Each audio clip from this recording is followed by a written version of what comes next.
Right, so last week I talked about love, and so this week I probably thought I should talk about hate, which is a big thing.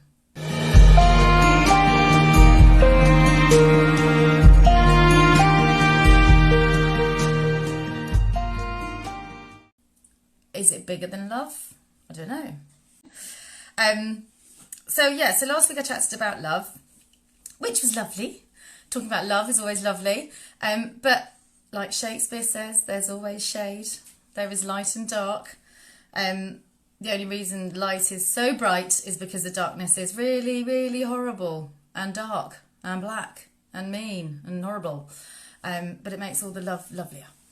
So, how does that coincide or relevant to or helpful with or as Joe says, who's my husband, what's you doing that for? How does that work? But you'll be surprised how much or how many decisions are fueled by hate. And a lot of people don't realise it's fueled by hate. A lot of it they think is fueled by fear. Because they're like, no. Well, it's kind of the other way around. They're hateful of it, and they're like, oh gosh, yeah, no, you can't do that. She'll hate that. And actually, she won't hate that. You're worried that she won't like it, and so you're saying that she hates it, and it kind of gets flippant. But the big thing, obviously for me, I see hindsight, because my couple's maybe a year on, we get back in contact and they're like, oh, year on, happy anniversary, here's some photos, and it's all, so nice when they send me photos. And with hindsight, they're like, yeah, you were right about that, I should have listened to you. And I'm like, well, you feel what you feel at the time. But when you're doing a wedding, when you're doing a funeral, when you're doing a naming ceremony or a renaming or whatever my thing of self is called. What's that ceremony I do? Oh God, I can't remember. Anyway, it's about reinventing yourself after you've gone through some kind of trauma, whether it's cancer or a divorce or something, and you reinvest all that energy in yourself. You call people to that rite of passage, to that celebratory thing, and we do it in a ceremonial way because you want people to witness it, because you want socially to make a point. You want to stand in front of everyone and go, I love this man, or I love this woman, or this is my child and I'm really proud. We don't have a ceremony because we're apologetic. We have it because we're full of love and pride and wonder and joy. And as humans, we naturally want to love. We naturally want to share. So I've just sunk a coffee. We naturally want to be together and support each other. So in funerals, we want to support each other. In weddings, you want to support each other. And it's really important for the people that, I guess for me, are the clients, that the people they are inviting are there for that reason, are there to support, are there because they want them to witness. Not because they want to rub it in their face. Not because they want to stick two fingers up and go, ha, see, told you so. If that's the motivation, at some point you will get called out on it. And at some point you sting yourself. I've had ceremonies where, God, it was quite shocking actually. It stuck with me. I think it was like 4 years ago now. And it was a funeral. And the chap that was deceased wasn't religious, but he'd grown up in a Church of England culture. He'd gone to school and they sang All Things Bright and Beautiful. He went to church for Remembrance Sunday, not because he wanted to go to church for Remembrance Sunday, but because he wanted to support the military. So he wasn't actively agnostic. He was just a non-believer, but the culture is of this country that, all those big milestones tend to happen around in a church service. But he had said he didn't want religion at his funeral, so we didn't. But his brother was a priest. And I knew that, and that was fine. Great, lovely. And the ex-wife hadn't had anything to do with it at all. It was the client was somebody else. And on the day, I was meeting everybody, saying hello, how do you do, da da da. And then right at the end, we were down at graveside, and the ex-wife leaned over and said, if you don't mind, would you invite his brother to say the Lord's Prayer? And I was like, oh, okay, sure, no problem. Because I knew it was important to the brother, obviously because he was a vicar. Well, actually, I don't know if he was a vicar, but he was definitely a priest. Hi, Mrs. Woods. So I said to the brother, if you wish to do so, by all means say the Lord's Prayer, and if anyone else wants to join in, feel free to do so. Anyway, he did, people did, and as we were walking away, the ex-wife leaned over to me and he went, he'd fucking hate that, he can turn in his grave. And he walked off, and she walked off. I mean, really? Hatred fueled that funeral for her. Oh my goodness. Oh my goodness. And, you know, underneath I'm like, And at the time I go, what'd you say? I just went, just going to pretend I didn't hear that. But that was 4 years ago. And maybe 4 years on, she might look back and go, that was a little bit mean. I was a bit in a bad way. But she can't change that.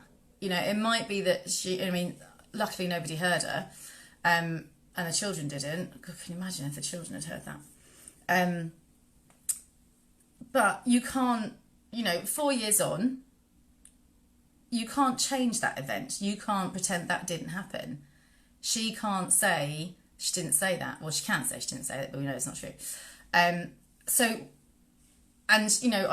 Weirdly, she then recommended me to somebody else, and I did a friend of hers, and she came up to me afterwards and she went, I was a bit out of line last time, wasn't I?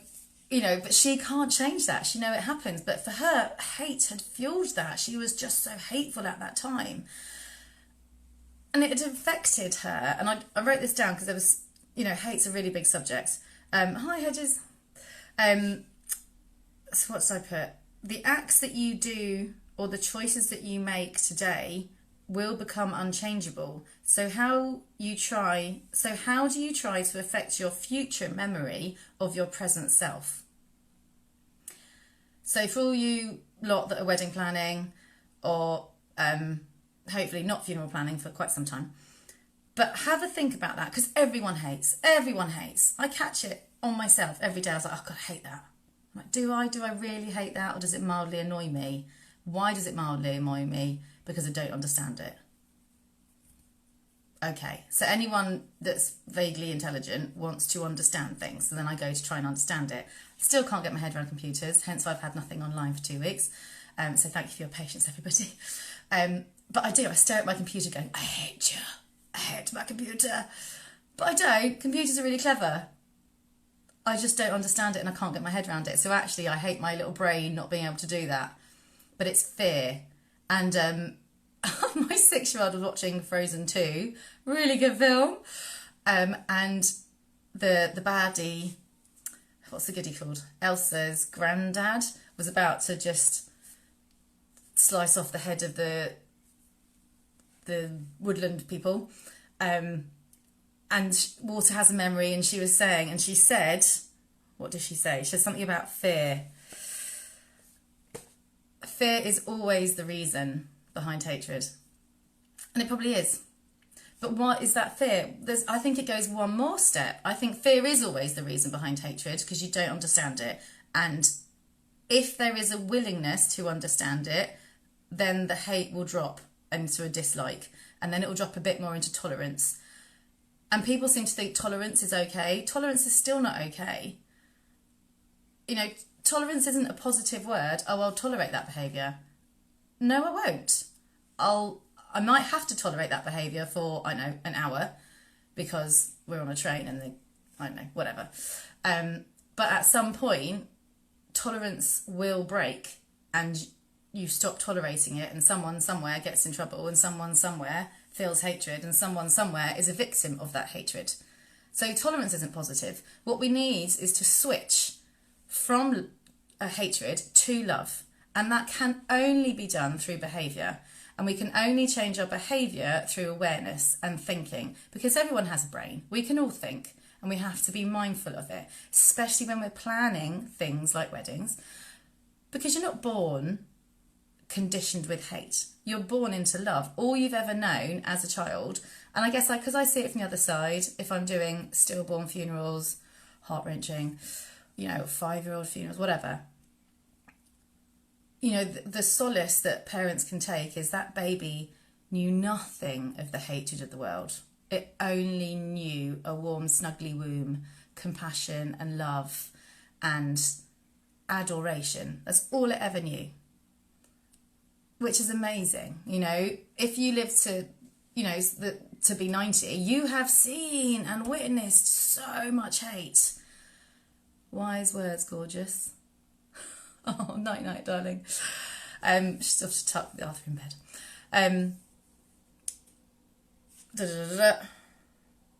Yes, so you only know love as an animal, as a human when we're born, and all this hatred is conditioned, is institutionalized into us, is educated into us, is inbred into us, is a consequence of our environment, even if we don't think it is. It is, on so many levels. So the only thing we can do to change that is to change our behaviour, which will then trigger people's thoughts, which will then challenge people's thoughts, which, for example, in this whole COVID crisis, culture is so stuck. Wedding culture, theatre culture, art culture, drama, all that culture has been put to the bottom of the pile. Art, that is what will teach us and expose us to love and hate and get the conversation going. So it's super duper important. Going back to my point about, how did I write this down? The acts you do or the choices you make today will be unchangeable in the future. So how do you try not to affect your future memory of your present self in a bad way? And it means you have to really sit in the mirror and question yourself, question your choices, question your decisions, question your options. It was really interesting and really disappointing. In end of February, I was doing a photo style shoot, and it was in South London and Kingston, so sorry London border. And the bride and groom models were black, the bridesmaids were black, and it was showcasing the sort of trend of beautiful colours set off by a beautiful tone of skin. We could not get it published. Nobody would take it on. And then we were actually going, is it because the bride and groom are black? We're like, no, surely. And then we started to look through the wedding industry pictures. We're like, oh, do black people get married? So I was like scrolling through, and I was like, oh my goodness. Literally no. They must have pitched it to 19 different bloggers or magazines or print. Nothing. Nobody took it. And then COVID happened, so it was all parked for a bit. They carried on pitching it, and then Black Lives Matter movement started, and then suddenly we were inundated. And part of us were like, you can't just have it's a trend. No. We did this because we were showcasing the colour mint and how it looks good on dark skin and how that bride looks stunning because the colour palette works. We weren't going... Anyway. But it shows, and it really highlighted that I hadn't really questioned race in my work. Because for me, it's kind of not on my radar, growing up in South London.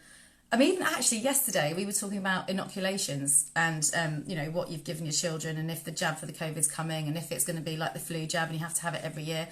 But because I was in a massively multi-diverse area, the children were given BCG. And I hadn't clocked it. And then obviously I moved to Surrey. And they were like, oh, we don't have BCG. And I was like, don't you? They're like, oh, no, it's really white. And I was like, oh, what, whites don't get it? I was like, what? And you just think, gosh. So then I started to look back through my feeds and I was like, yeah, wow. Doesn't mean it's not hatred, but then where does hatred come from? It comes from fear. But if you peel that away, then actually does it come from a sense of superiority? Us and them. It doesn't need to be race, it could be intelligence. I remember when I was 21 feeling so proud of myself when I was a licensee deputy theatre manager, and someone wanted to complain. I know the ice in the wine of the spritzer had melted in the interval because the first half had overrun, and the DSM had pressed the 5-minute bell too early. So the spritzers, the ice had started to melt. And you know what? I clocked it. I was like, oh, I think the ice is a little bit melting. And I was about to go and say, can you just put another ice cube in so it looks fresher? And I thought, that's silly. Just, it is what it is. It's fine. And then someone complained and said, my wine's too diluted.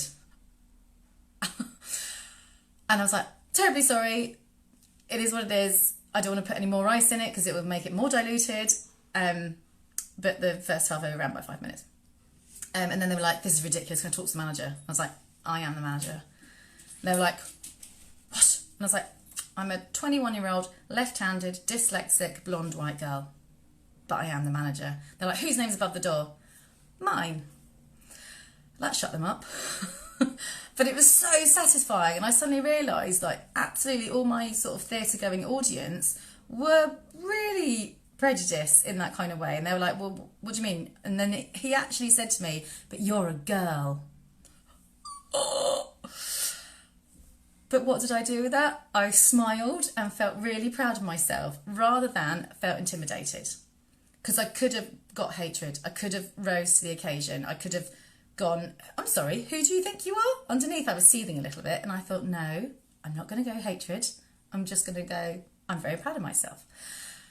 And so feeding that reaction into your decisions, if it's your wedding or your naming or your funeral, is really important. And if you realise that your motivation for choosing that is because, oh, so-and-so will hate that, don't do it.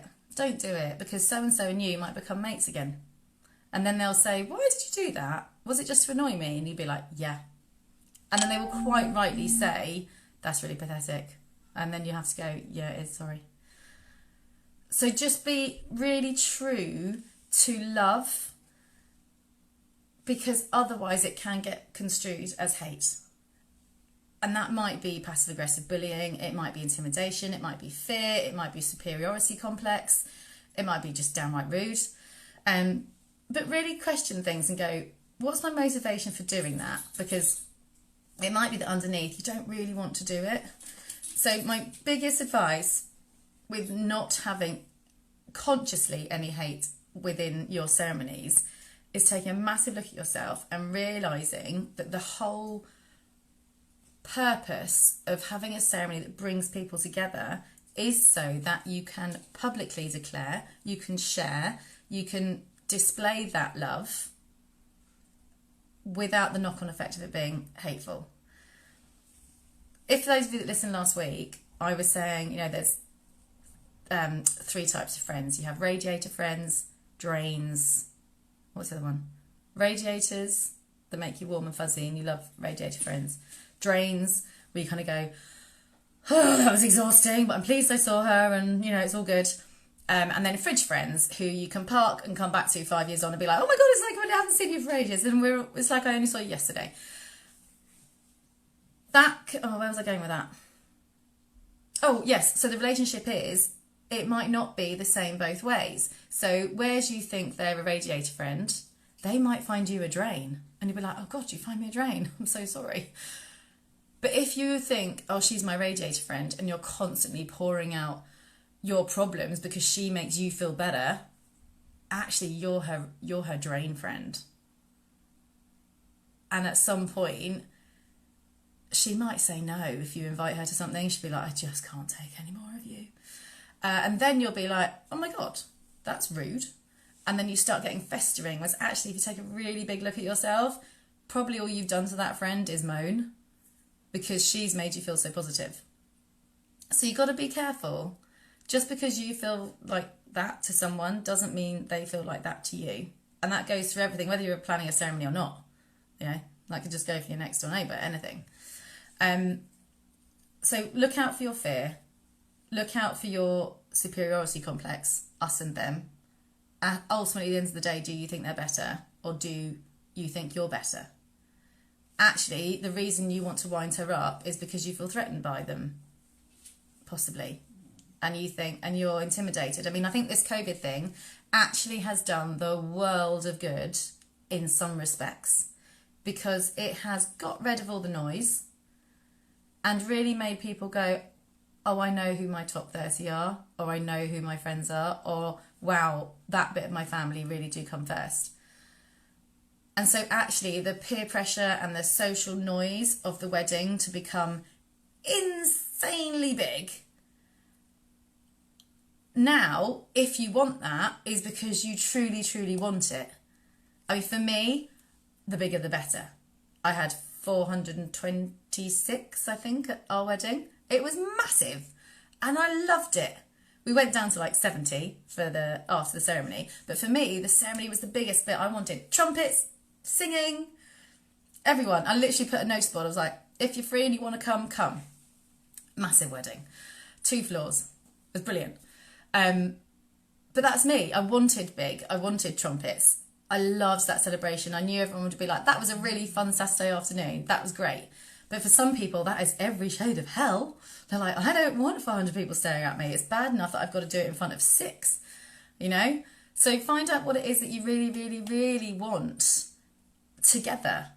Because if it's a funeral, it's a relationship, it's a union between the deceased and yourself, if you're the client with the celebrant. If it's a naming, it's a union between the child and the adult and myself. And if it's a wedding, it's a union between the couple, husband, wife, partners, you know, husband and wife. So it's about the union. What is that union? And if that union has really focused down on love and really, really looks in the mirror about what are the triggers that they catch themselves saying, oh, I hate that. Or, God, no, don't do that. It's awful. You're like, really? What is it that you're saying that to? Because there will be bugbears. And if you don't address it, then actually your love becomes quite fragile, because something bigger and more pressured will come along. A lot of people at the time of planning a wedding, you think there's nothing bigger than planning a wedding. You're like, there is. Because the consequences become bigger. But what you do on your wedding day, your actions and how you behave and the mood that you set, the message that you're portraying, the love that you want to share will happen in the present, and you can't change it. You know, the next day you think, oh, I probably should have asked so-and-so to come and I didn't. You can't change that. You know, you can write them an apology and say, I realise I was just really intimidated by you and I didn't want you to come because I didn't want you to judge me, and da-da-da-da-da-da-da. And they might be, do you know what, write me a letter isn't going to absolve you from that. You can't just say, sorry, I'm not going to forgive you. And then you can either go, well, that's ridiculous, I've held out an olive branch. Or you can say, fair enough, do you know what, I need to take a good hard look at myself and realise that those actions weren't good. And then you change the culture, and then that hate culture that this world could quite easily fall into will only grow. Because you've got to remember, at birth, no one hates, it's just love. Love, love, love, love, love, love, love. So where in our society, where in our journey, where in our love, where in our union are those points where you realise hatred is creeping in? Find them, identify them, question them, and peel them back like an onion. Because the only thing you can do is peel back that behaviour. You spot your behaviour, you peel back the layer, you realise it's education and social or cultural. Then you peel that back and go, well, why was that? And you get to intention and, hereditary, like learnt behaviour. Can't think of the word. Like I said, it's intrinsic in your family, and you're like, well, peel that back. Why is that? And then you get to the core, which will be faith in something, whether it's faith in the family, faith in God, faith in human nature, faith in Mother Nature. At that core root, go back to that. And when you know that at your core, you are genuinely trying to show love, then you can that can inform your setting and your social environment, and then from that will feed into your behaviour, and the way you behave will then feed into people's reactions, and then people's reactions will feed back to you, and then you feel full of love, and the whole thing would have been a giant success, which is brilliant. So I did make some notes because hatred is a really big thing, but I think with COVID particularly, it has put everything under the microscope. So all those things that you thought you hated about each other, you probably now are driving you nuts. So talk about it and go, why do I hate that? Do I actually feel that I'm better than you? Yeah. Why? Because I had a better education. Why? Because my parents had my money. Why? Because I've actually got a big problem with wealth. You know, what is that chip on your shoulder? That was all me role play. That wasn't me going, I think I'm all this. Actually have those big conversations, because normally pretty much hate will come down to race, money, loyalty and priorities, which feeds back into last week's talk about what are your need points and what is the priority of your need points in love. Is it company? Is it physical love? Is it emotional love? Is it behavioural? You know, it's that onion. If you peel back the onion and you get to your core, everything becomes simpler. You know, people go, oh, it's so complicated. You're like, it's probably not. Someone's got a chip on their shoulder somewhere and someone needs to have a conversation about it. So communication. But with the COVID, it's really put that under the microscope, and it's going to intimidate a lot of people, and it's going to become quite nervous, and going back out into the world and seeing people might apologise, go, sorry I didn't get in contact. But be brave, have courage about it. I mean, two slightly different words. Brave is usually like full thrust, let's go. It's not as gentle as courage. Courage is a bit more compassionate and loving, I think, in my book. I don't know if that's true. I don't know if that's a designation, but if I'm thinking be brave, it normally means head down, carry on, just get through it, suck it up, let's do this. Like, you know, in labour, just be brave, go for it. You don't have to have courage in labour, you just need to be brave. But in some things, like politics, with family, you need to have courage. You know, and I did put a shout out that I was talking about this today. I had several messages. And it does, you know, things do come down to race, money, loyalty and priorities. In marriages, and I was talking about the Black Lives Matter movement and mixed race marriages, particularly, and mixed families. They're all getting put under the microscope, and all these little things that they didn't realise they had, whether it's in-laws or cousins or neighbours or the culture that they live in, actually hasn't been really drilled down because it hasn't had to be. But now it's all been put on the microscope, and now it's all coming out the woods.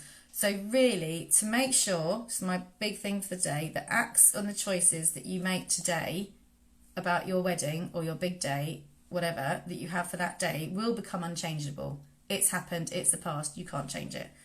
So how will you try not to affect your future negatively with the memory of your present self? Food for thought. Send me some, I've got lots of loves and WhatsApps and thank yous. Hope you enjoyed listening. I think I've got 1 week left of this, and then we're on school holidays, so I don't quite know how Wednesdays will work by then, but we shall see. Love to all, hatred to none. Question ourselves, let's make the world a better place. Let's go out from this COVID lockdown with love in our heart, thinking about unions with our neighbours, unions with our children, with our loved ones, with our family, with our to-become family, with our to-become in-laws, with those that we may not have seen for a while and that actually are poorly and we haven't made the effort yet because of some kind of hate, whether it's fear, nerves, intimidation. 5 years ago they did something that upset you.